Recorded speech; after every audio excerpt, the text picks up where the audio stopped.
this is Lucy Polgar from Last Bastion, sponsored by Fight Division. I am here with Callum Derbyshire ahead of his win, just won. So congratulations! I can see you've got a couple of souvenirs, couple of cuts, couple of bruises, but we come away with a win. That's what we want. So how are you feeling? You must be buzzing. Yeah, I feel boss, like a bit sore, but. What's the worst thing? I'm looking, your legs don't look too bad. I mean, I think probably my nose, yeah. Probably my nose is a little bit fucked, but apart from that, I'm sound, yeah. As long as I've won, it doesn't matter, does it? Oh, 100%, absolutely. And it's all something for the memories, isn't it? It's all, sometimes it's like quite nice to come away with a little bit of a scar, I think. Yeah, I've got a few nice pictures, so just sweet.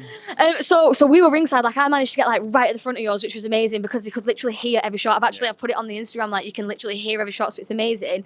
Speaking of hearing every shot though, some of those were landing off you both really hard. There were some proper hard shots. So I've just been chatting to you off camera. They felt hard as well. He's a hard hitter, and when you were hitting him with things, he seemed to just be coming back. Did you feel that in there? Yeah, it felt like I was hitting him with stuff like I landed a teep in the 5th round, and I felt it like go inside him. It was ruthless, and I saw him like oh, but then he just like literally just put the game face on. Like he didn't show he was hurt. He was a really tough opponent. It was a good test for me tonight. That. Good test. Yeah, I like that. That's the mindset you had of it. Is like it's a good test, and obviously you still come away with the win. The same in reverse though. So obviously we was ringside, we was watching. There was a few things like he'd landed, and it looked like they landed, but you'd literally just look at him, and at one point you literally dropped your guard and just shook your head at him like that. And I was like, wow, that actually didn't look like it hurt. Yeah. It did. It definitely did. But that's the whole point, that you're not supposed to show your pain, are you? So, yeah, absolutely. Like if someone hits you as hard as they can, and you go, nothing that, and carry on going, it's going to play into their mind, isn't it? So it played into mine. I went in fight and I was like, oh shit, that looked like it hurt, and it didn't really bother him, and you just like literally just looked at him and just shook your head, and then like very aggressive as well. Like that's another thing I noticed. You were constantly coming forward. Was that because the stuff that he was landing on him, you didn't think, even though he's probably doing what you were doing and it was hurting, but because his game face was so good, did you just think, man, I'm just going to keep coming forward at this guy and I will get the win? Yeah, it was more. Well, we got into the clinch really early in the first round. And I just felt better in the clinch. I felt stronger than him in the clinch, and I thought, if I'm gonna win the fight anyway, like I'm a kind of fight I can just grind someone down. I'll just carry on going. Yeah. So when it come to the 3rd round, and I had like a little weird like moment of fatigue where my coach said to me like, Kev was screaming at me going, "Don't you dare look fucking tired in that next round now." So I come out in the 4th, and like, I think when you're in the 3rd and you're tired, it feels like a bit of a mountain to climb, doesn't it? 4 and 5. Then once you get to when 4's done, you're like, it's 2 minutes. It's 2 minutes. Like, I'll die before I pass out in 2 minutes. So I thought I'd just absolutely go forward and go mad. And I felt like I was ahead anyway. I felt like I was winning the fight. I need to watch it back, obviously, but I felt like I was winning. Maybe a close round 4, but then I thought 5th, like just nothing's going to stop me. I'm just going to go forward and stab it. Yeah, well, you absolutely did. Yeah, the 5th, like you say, it was just constant moving forward. But even before that, though, you were very aggressive, like very moving forward, and like you say, like now you come to mention it, in the clinch, it was very like you were very, very, very good at controlling constant knees as well. So that's I don't know which of the videos that we've managed to post, but it was just at one point it was right in the corner, and it was just like non-stop knees. Somebody said you've landed a really clean elbow as well. Yeah, so.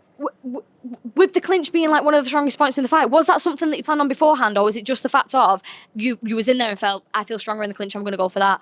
It was both, yeah. It was because it's the first time I fought southpaw, so the game plan was a bit different. So it was score with him for the first 2. We knew he was tough. I've seen him. I said to you before, I've seen him fight people and get rocked and stuff and just carry on. So it was like, it wasn't a case of like I'm going to go out there and knock him out. It was like I'm in for a 5-round hard fight here. If I get the finish, I get the finish. Yeah.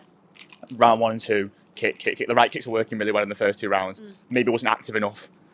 I could have done a bit more, but it's hindsight, isn't it? Yeah. And then when I felt the clinch, and I said in the corner to Kev, I went, I'm better than him in the clinch. Yeah. And he went, save it for 4 and 5. So I knew it was there, and I was just waiting to do it then, because I feel so comfortable just going forwards. I feel like on the back foot's a bit more difficult. Yeah.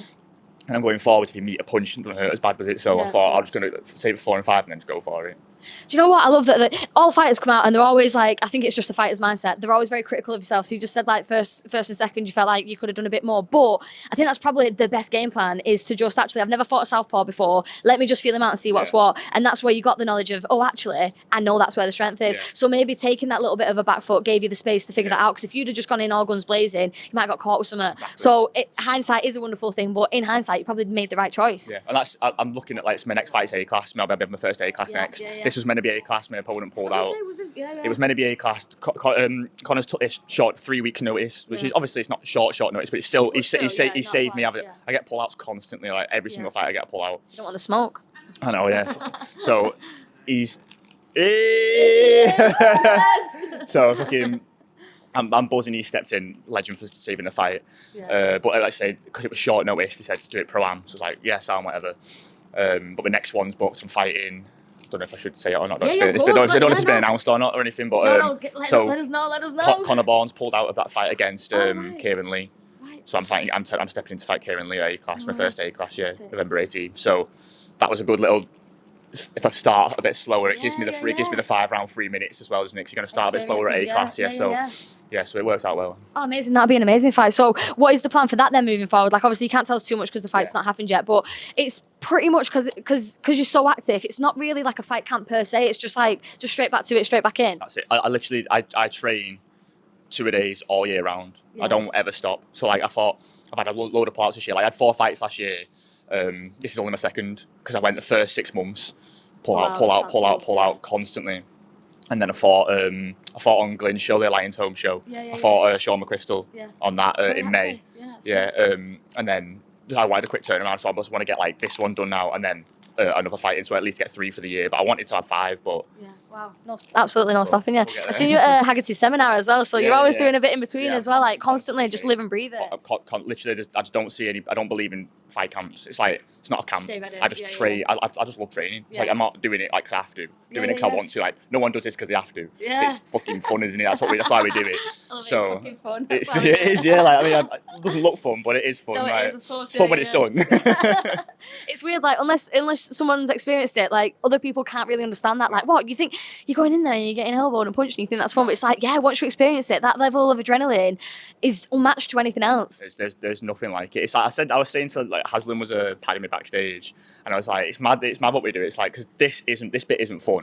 I was like, I'm shitting myself before I go out. Like this bit isn't fun. But if you told me I wasn't fighting tonight, I'd be upset. It's like it's the weirdest thing, but it's just what it is. It is a strange one. We're torturing ourselves, but we kind of love it at the same time. So you've got so obviously Majestic. It's got quite a big team. So Kev, bless him, I can hear him at the side. His voice is going. He's screaming. It's like Eleanor's. He's had about 4 t-shirt changes. He's absolutely smashing it. How does it feel to be on a show where there's so many of you fighting together? Because obviously Eleanor, so that's who we were celebrating. And then it's just walked past. Absolutely, just smashed the fight against a more experienced, heavier opponent.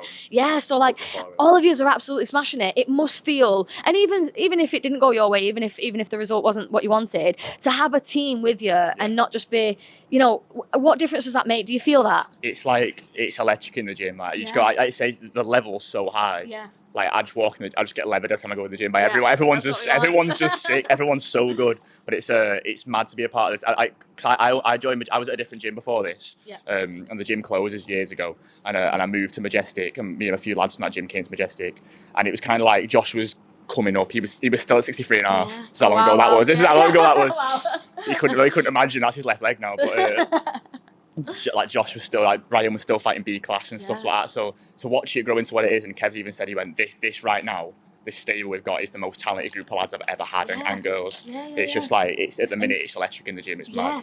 You can feel that as well with Majestic with the amount of like up and coming fighters, but then fighters who he's had from the beginning, like Josh now is absolutely killing it, 1 championship and stuff. It's like it's really nice because obviously we've got the backdrop here now of like Wigan Stadium and stuff. It's so cool to see so much like homegrown talent.